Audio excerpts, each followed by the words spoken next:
Want to know something crazy about remote work that almost nobody talks about? The most stable, well-paying remote jobs are usually the most boring ones. But what if I told you these boring jobs could pay you more than $70,000 to work from home in your pajamas, or to work while you're traveling? That's right, your life could be completely transformed by landing just one of these repetitive remote jobs. And the best part? These aren't your typical low-paying data entry positions. These are legitimate, high-paying careers that you can do from anywhere in the world. And today, I'm going to show you 10 repetitive but incredibly well-paying remote jobs that are always hiring. And the first one I'm going to talk about is a prompt generation and annotation specialist. And there's many different types of specialists, but I'm going to focus specifically on history. And have you ever wondered who teaches AI how to understand history? Well, it's these people. And a history prompt generation specialist creates complex prompts and evaluates AI's responses to make sure artificial intelligence understands historical context correctly. And yes, it's repetitive. You'll review similar AI responses and write similar prompts over and over again. Political analysis, social movements, historical accuracy checks, etc. But here's why that repetition is worth it. AI companies will always need human experts to train their models. And according to recent job postings, these specialists can make around $50 an hour or $100,000 per year for full-time work. And your daily tasks include creating complex history prompts, evaluating AI responses, identifying factual errors, ensuring contextual understanding, and training AI models. And here's what makes this job uniquely interesting. It's in a cutting-edge technology field, it's in a growing industry, it's fully remote, and there's a high hourly rate. But here's the reality. You need deep subject expertise. That's why I use the example of history if you are somebody who is an expert on history, but there's many different other examples. However, you are going to need to be a subject matter expert. It can also be mentally draining, the field is still evolving, and it requires constant learning. And a Redditor in the AI training field gave some interesting insight. They explained that this is just the leading edge of how work will look in the future. And they compared it to how 10 years ago, no one would have thought AI trainer would be a job title. Now companies everywhere need people who understand how to train AI for everything from customer service to technical documentation. And for this one, I'm going to give it a 9 out of 10 opportunity score. AI isn't going anywhere, it's only going to get better, and the need for human experts to train these systems will only grow. Plus, these roles are almost always remote, and they pay well due to the specialized knowledge required. So if you're somebody who does have specialized knowledge on something completely random, maybe you got a college degree that you don't even use anymore, for instance, this could be a great opportunity for you. Now, by the way, before we go further down this list of high-paying remote jobs, make sure to give this video a thumbs up. It helps me know what kind of content you love, and it seriously boosts the algorithm vibes. Next is going to be a medical transcriptionist. And if you've ever wanted to get paid to eavesdrop on doctors all day, well, technically it is legal in this case. And that's exactly what a medical transcriptionist does.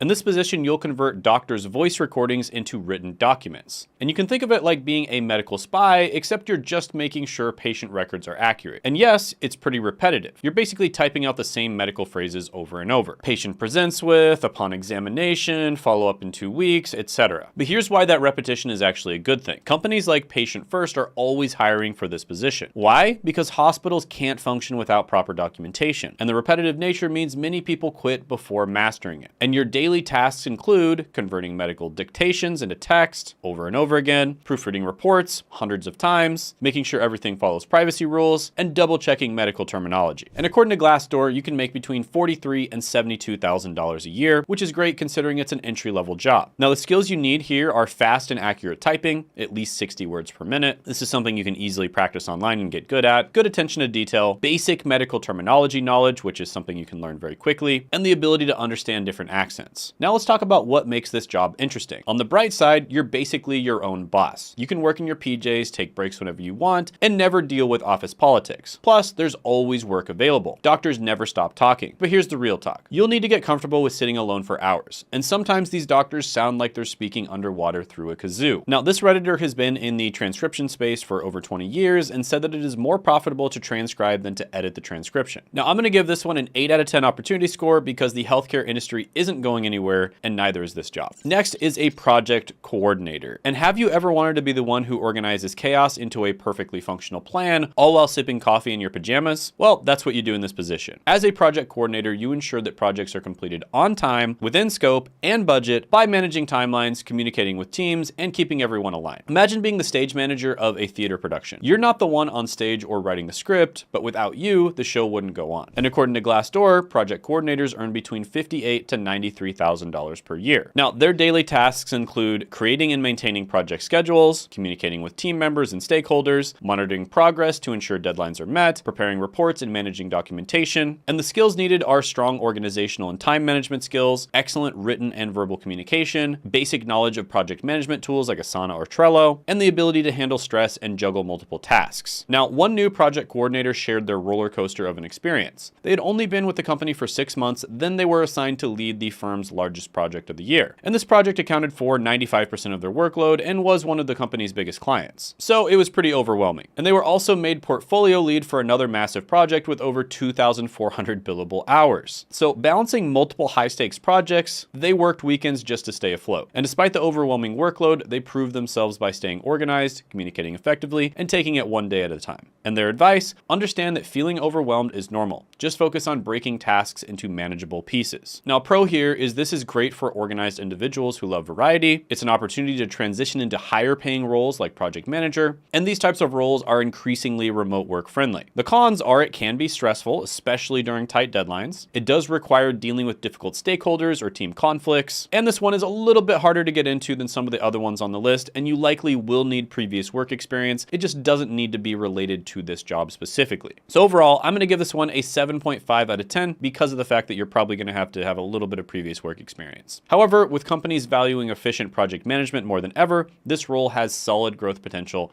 and remote options. Now, speaking of previous experience and skills, certifications can be an absolute game changer. And I've had countless students land jobs just like this, for instance, with the Google Project Management Professional Certificate, which will teach you exactly what you need to know to land this exact role. And you can check that out down in the description and the pinned comment below. They're flexible, affordable, and packed with actionable skills, and they're going to help you to build out a portfolio to prove that you have the skills. And for only $40 a month, you get access to thousands of different courses and certificates, which is much more affordable than a $100,000 college degree or a $30,000 boot camp. So I highly recommend checking it out. It'll be down in the description and the pinned comment below. Next is going to be a claims adjuster. And have you ever wondered who decides if that dent in your car is worth $500 or $5,000? Well, meet the claims adjuster, the person who gets paid to follow the same investigation checklist day after day. And a claims adjuster investigates insurance claims and determines how much money insurance companies should pay out. And it's like being a detective, except instead of solving unique mysteries, you're basically solving the same case with different names. Car accident on Main Street, fender bender in the parking lot, water damage from leaky pipe, etc. And yes, it gets repetitive. You'll follow the same investigation procedure hundreds of times. But that repetition is exactly why companies like Progressive are always hiring. And your daily tasks include reading accident reports that all start to sound the same, evaluating damage using standard checklists, negotiating settlements using the same script, and writing detailed reports using templates. And according to Glassdoor, claims adjusters make between $51,000 and $76,000 a year. And the skills needed here are attention to detail, basic math, good phone communication, and the ability to follow strict procedures. So let's talk about what makes this job interesting. The good stuff, you're basically a problem solver who gets paid to haggle. Most of your work can be done through photos and video calls now, and you'll never have to worry about job security because accidents are always going to happen. And here's the truth. You'll deal with the same type of claims over and over, and sometimes people aren't thrilled about their settlement offers. One claims adjuster shared that after 8 years on the job, it's a role that goes in waves. Some days they absolutely love piecing together liability investigations and catching fraudulent claims. Other days can be incredibly draining. And they found that being busy actually makes the job better since repetitive tasks go by faster. Plus, they learn to manage their workload by finding their own rhythm, and rushing through the claims isn't nearly as effective as maintaining a steady, methodical pace. So yeah, overall opportunity here, I'm gonna have to give this one an 8 out of 10. It's a super boring job, but there's so many job listings out there. Obviously, my team and I look up job listings all the time, and insurance company job listings are incredibly common. Now, before we continue, these are boring jobs, but what's your dream remote job? Drop it in the comments below, because the next one is probably not gonna be it. And that is a technical writer. Now, have you ever struggled to understand a user manual or software guide and thought, who writes this stuff? Well, that could be you as a technical writer,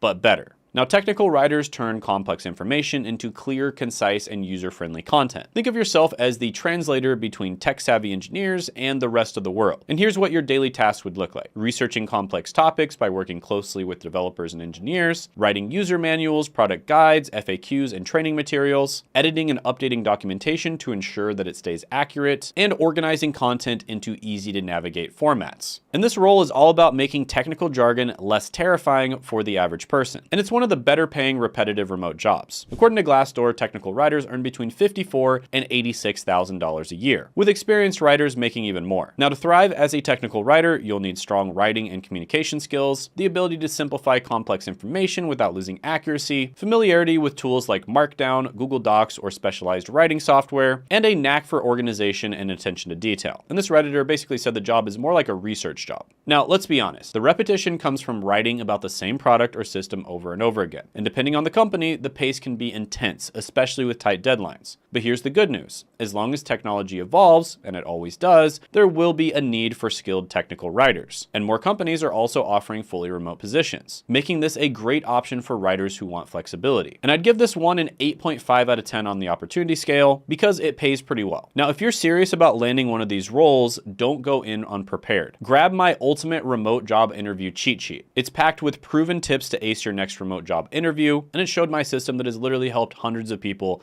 land remote jobs. And it's completely free, so check it out. It's down in the description and the pinned comment below. Next is a support engineer. And if you've ever wondered who you're talking to when your software breaks and you hit that help button, well, enter the support engineer, the person who clicks the same buttons all day to help customers get unstuck. And a support engineer helps users solve technical problems with software and systems. And you can think of it like being a tech detective, except you're solving the same mysteries over and over again. So have you tried turning it on and off again? Let's clear your cache. And can you check the settings? You get my point. And yes, it gets repetitive. You'll walk through the same troubleshooting steps hundreds of times. But that repetition is exactly why companies like Ubisoft and EA are constantly hiring. And your daily tasks might include running test scripts, documenting bugs, retesting fixed issues, and writing detailed reports. And according to Glassdoor, support engineers make about $68,000 to $113,000 a year. And the skills needed here are basic technical knowledge, strong attention to detail, patience with repetitive tasks, and clear written communication skills. And the good news, you get to see new products before anyone else. Most gaming and tech companies offer this fully remote now, and there's always more software out there to support. But here's the reality. You'll test the same features hundreds of times, and sometimes you'll spend hours looking for bugs that might not even exist. And a recent grad shared how they landed a support engineer role at $60,000 with just a computer information systems degree and no experience. And what surprised them most was how the job felt less like a traditional tech support job and more like being a product expert. And after a year, they found they actually enjoyed the detective work of tracking down bugs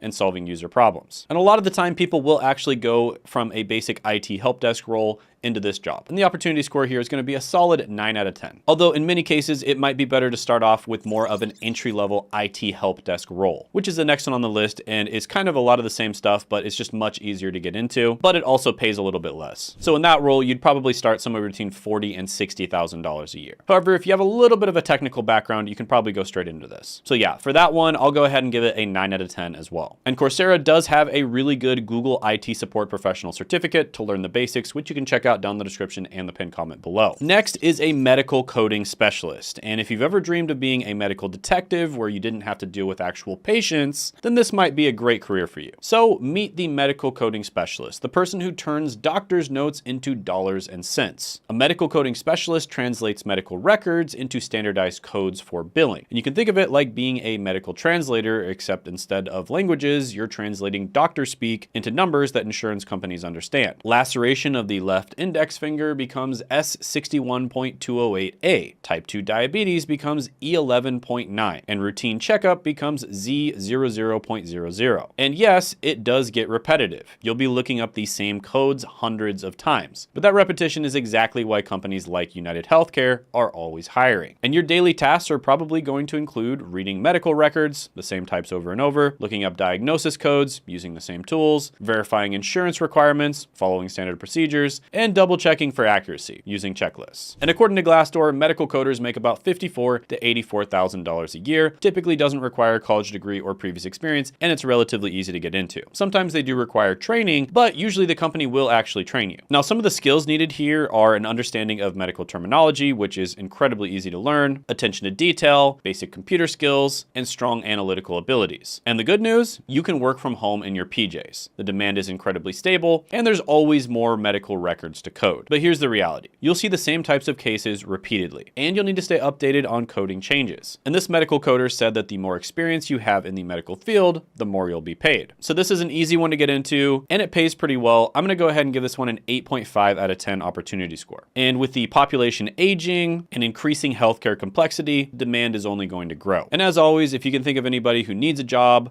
share this video with them because it might just change their career trajectory. Next is a mortgage underwriter. And if you've ever wondered who decides if you're trustworthy enough to borrow hundreds of thousands of dollars, well, that's the mortgage underwriter. And in this position, you would review loan application and decide whether lending money to someone is worth the risk. And yes, it's incredibly repetitive. You'll review the same types of documents over and over again. Income verification, credit history analysis, debt to income ratios, etc. But here's why that repetition is worth it. Major banks and lending institutions are always hiring. And according to Glassdoor, mortgage underwriters make $69,000 to $114,000 a year. And it makes sense because real estate is likely the biggest industry in the world, at over double the market cap of stocks. And your daily tasks are going to include reviewing loan applications, analyzing financial documents, verifying employment income, and assessing property values. Now here's what makes this job interesting. There's high job security because people always need mortgages. There's clear metrics for success. It's often fully remote, and there's strong earning potential.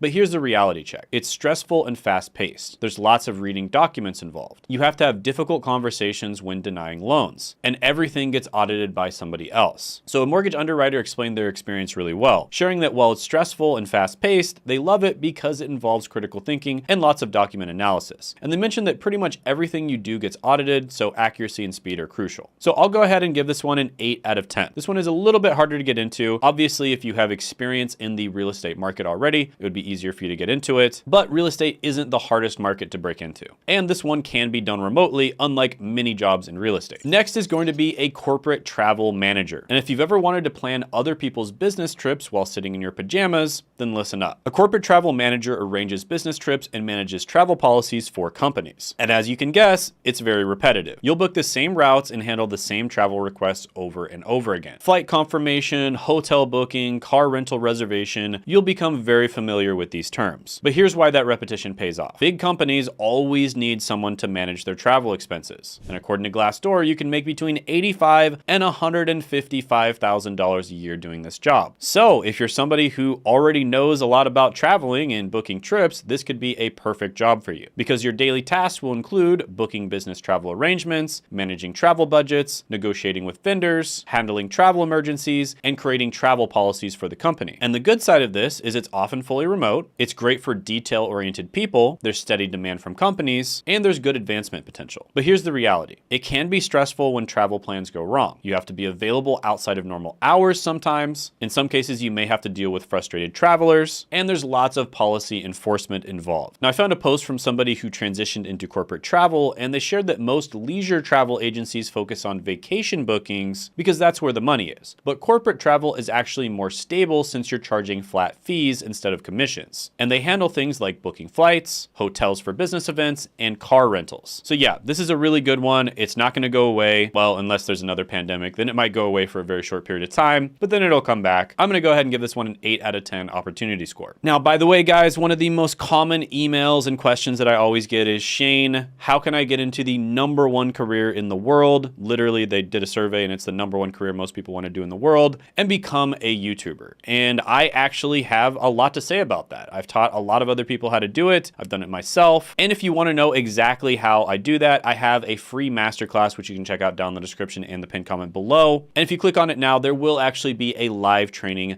with yours truly. So definitely check it out and I'll see you there. And also check out this video on 5 work from home jobs that are actually always hiring if you want some more choices.